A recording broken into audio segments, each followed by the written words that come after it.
Assalamualaikum mga pasaya ko. Mag-grocery na naman ang mga person. Ang saya talagang sumama sa ganitong mga pagkakataon, guys. Pag marami naman ang pera ng iyong sinasamahan, hindi ka talaga malulugi kasi nga hindi ka magugutom. Heto na nga, guys, at namimili na kami ngayon ng spices or condiments para sa aming lulutuin para sa mga bata. Arroz caldo lang naman ang sakalam, pang merienda. Yan lang naman ang kaya ng budget, guys. Pang maramihan. Nakakalula na talaga ngayon yung mga bilihin, guys. Sobrang buti mahal. Pa ito mga bilihin, mahal. Pero ikaw hindi.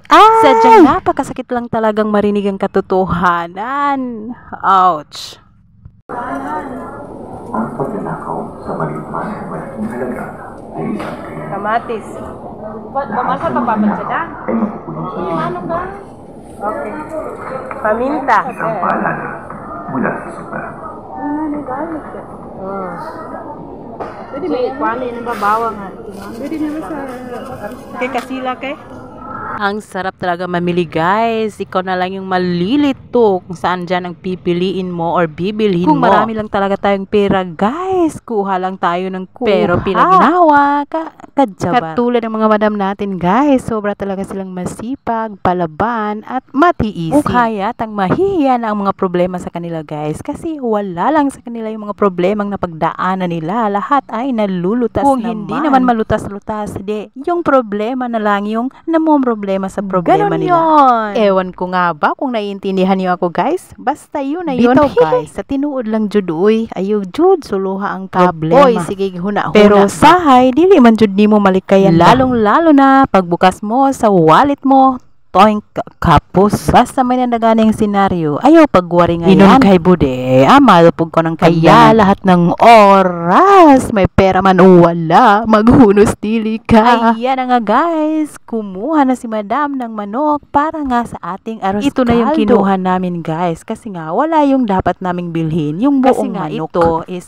naka-chop na siya pang fried chicken. Since wala yun, napagdesisyon na namin na ito na lang yung kunin. Pareho lang din naman manok. Medyo natagalan nga kami dyan, guys, sa pagdidesisyon. Kasi nga, medyo may kamahalan yung din. Dapat na 5 piraso na bibilhin namin ay magiging 3 na lang yung mabibili. Kaya esep, ang sabi nga ni madam na doon na lang kaya tayo sa palengke kasi baka makamura tayo doon. Kaso nga lang, hindi tayo makakahingi ng resibo. Kailangan talaga namin ang resibo, guys. Kumbaga, official receipt para sa liquidation ng aming punong dito na nga kami kumuha ng manok. Bahala na may kamahalan basta may resibo lang. Oops, oo nga pala, guys. Kaya nga dito kami bumibili ng mga kakailangan namin kasi nga kailangan namin ng official receipt. Ay nako, ganyan talaga ang buhay. Pag nagpapalabas ka ng pera, lahat kinikwenta. Ay, buhay nga naman. Katulad ang pagmamahal mo sa kanya, walang kwenta. Kasi nga, hindi mo kayang may palabas yung nararamdaman mo sa kanya. Mo talaga, te. Ano namang connection doon? Hulaan nyo kaya, guys, kung magkano itong babayaran namin. Hindi na talaga nagpaawat si madam kasi dinagdagan pa talaga ng mga maraming pagkain para daw sa mga bata. Pa-premyo niya sa program. Diba? May pusong mamon talaga si madam. Di ka na mata, gumayaman buhay niya. Langon ko na nakultanin ba? Si pandonatin. Ay, basi, di ka na bumunumalangon. Kasi sawan yung pumamoy pamilya ni Nindo ginawa ni guys. Ayan na nga, ang